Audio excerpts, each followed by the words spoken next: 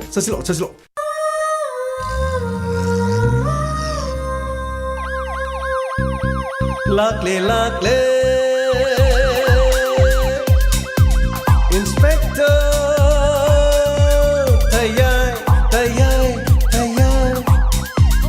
lakle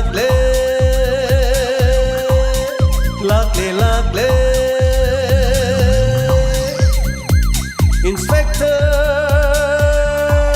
tayay uthana ba Kanbina ba thank you sir welcome uthana ba Kanbina ba inspector tayay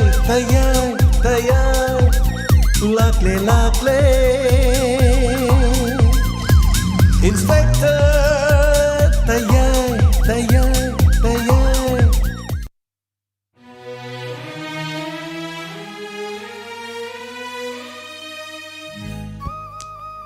Hanana thagachari ngasigi inspector de chamaga kunga taret suba tangka gasi butabiriba mayam punama hanana thagachari lanana mayam ge feedback amadi comment kar pathok jabagi mangoina na party gi ngasigi Yaifamangol Peminasi Victor Haigrujam son of Ajit Kumar amadi Melody Kumbi Terakhongdagi Yaifamangol Pijari nungsirabai cha sigidamak Mahaki lakaduriba punsida yaifaba nungaiba afaba paleng panthaugi sagai natagi lamdam asigi seba matun lon matawu ngamba oirasunu tola taraba kayagi mateng pangba ngamba loinana mai ising nungsit fattaba punamaktagi taimang mapuna ngakthokpiba oirasunu ngasigi tangkak inspector tayai hanagi pungphamdagi khara thengkre masigi damak hanhana mayam panamakna ngapinana basunu lokchari ngasisi akhoi agi kalik ai tare agi team the sumang lilagi team the yawa aduga Manipur film gi short te samoi ba Sunil Maibu gi lohong mani aduga lohong ba saruk ya zarubana madugi mafum du gi mohalaga thorom si soidana magi haitare taungna bo hona jabada matam si kharan nang gidre aduna soihan ningda duna lefan ningda badagi tangka ka se dumak tok jokre haibo wafum si maga thamjage aduga hanana thaga chari ngasigi tangka ka sigi feedback amadi comment khara patok chabagi tanja do mulogjagi Alice Penau thaga chari Saromsida Saruga Biba Sur Tangjam Gangmaina Tayabaning Jaba Kanjabasena Habire Sapabom Sadagachari Gangmagi Say Fazina Tapiba Tampa Tagachari Jayala Polapam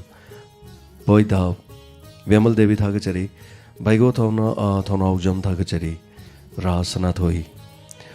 Nungaina Potabiu MD Naziruddin Sarmamangi Tanka Kamada Tayaibu ahanba inspector pai khomagi matang duda sartayai po fahan bada chenaba police ani dugi na doctor da leibana te moi kano da leibani hospital le security ward haiba makoi fabagi order leikramni makoi dugi makha da dum leikre Naziruddin anyway makoi adum haitare madu thodok tu yaw buduna yes makoi adu sumaina pikre haibana to security ward ta leiba isi koi gi loan da haitare ko mayam na dum Kambiro, Maramni, security ward the labor was a far behind some night about the quickie. No main pan maduna, Maramoraga lying the Vayadaba, or the security ward the Tamu had my father ching. Anyway, Tagachari, Harry Batang to the Mokwinigi role, Yam Yahoning William Habit of Pamley.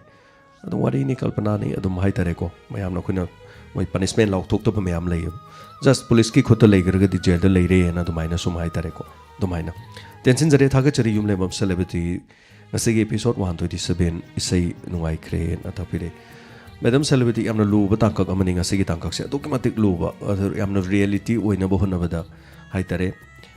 with only one guitar adigi effect haitare ko so reverb kitang hapukanda tobani amna lu graba haitare yam fazana sit nana sakpasu yadaba adurgadi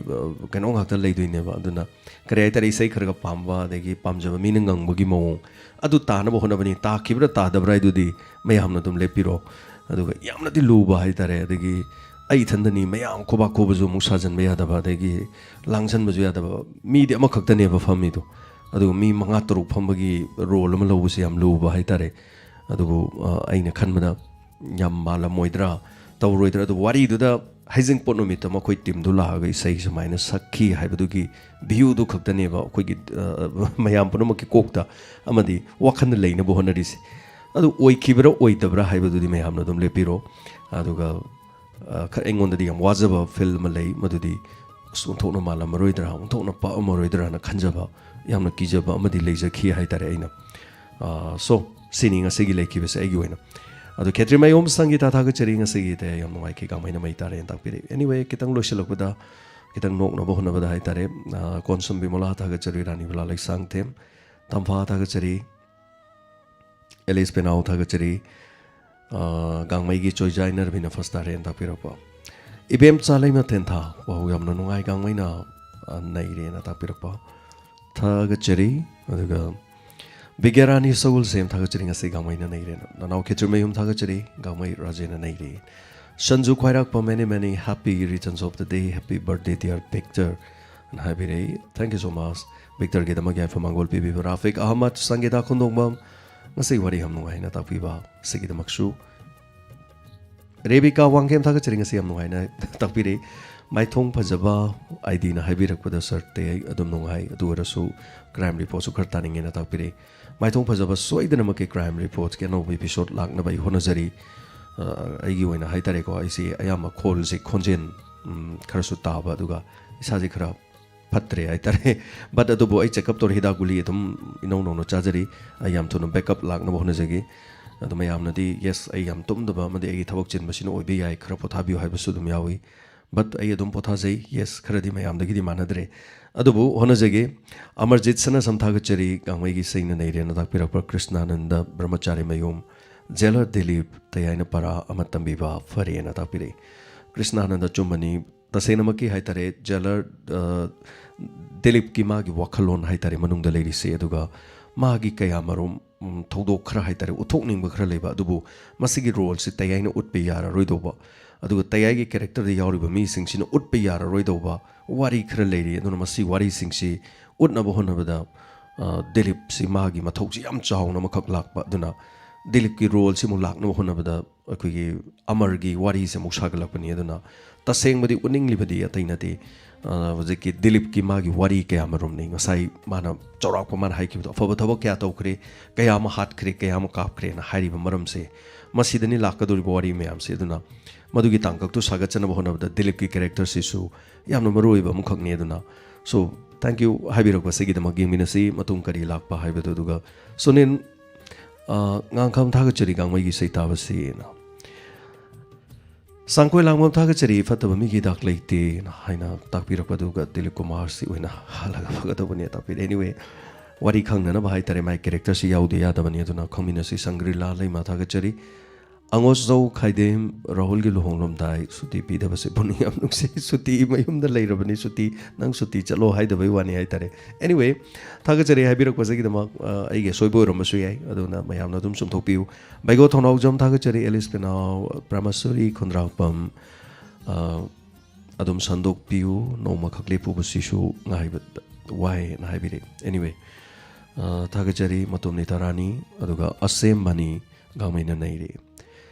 Devrata Kaisam ngasi di inspector tayai tawa fungsere na tapiri thagachari Rishikanta Laisram sir ekoi tayai na thodok pase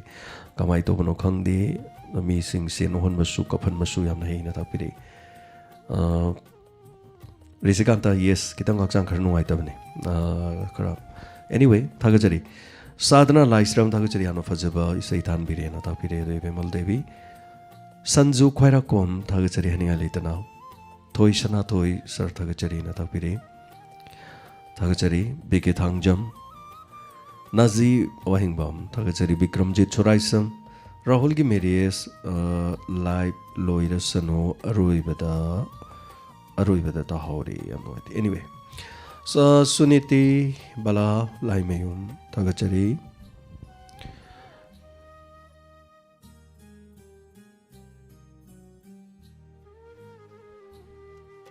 Boy dab thagachari konsam bemala ngasi tangkak thagachari na takpirak pasagi damak jaya lampalapam thagachari ngasi episode sugi matik nungai jai na takpiba thingmudi khara thingkre hanadagi pungkhai ma muka chonda gi re ngasi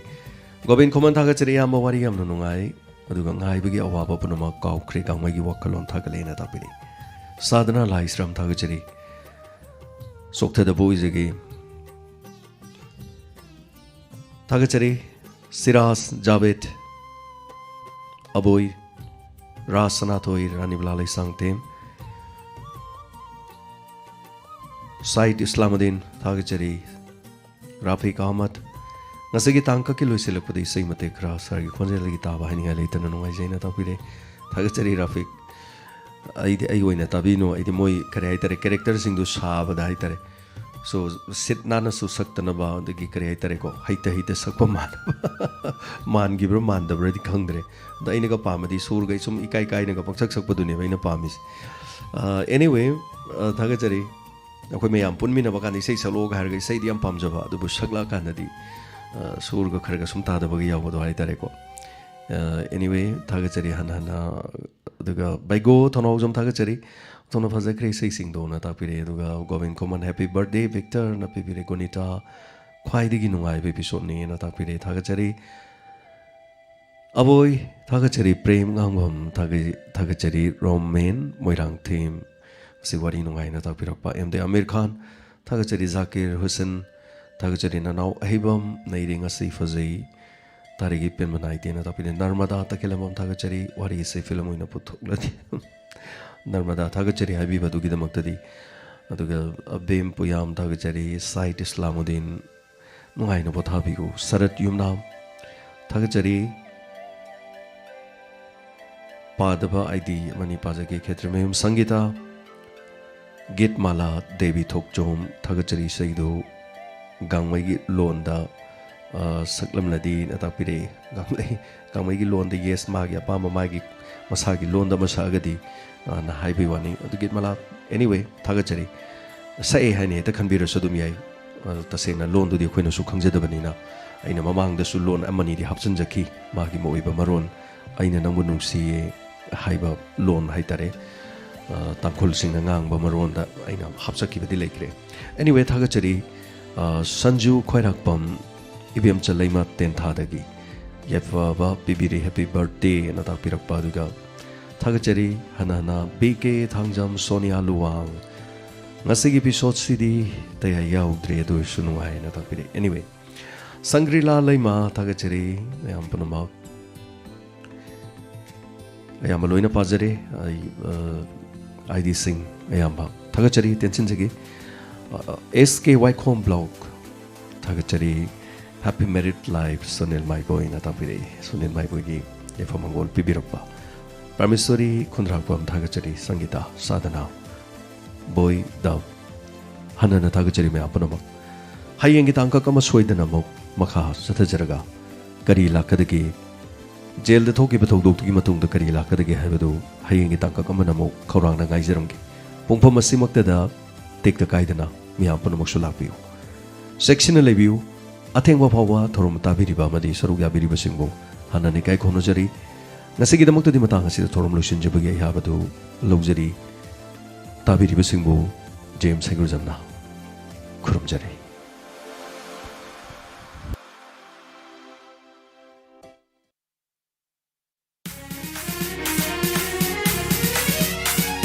Like a suna sat lava like Goni,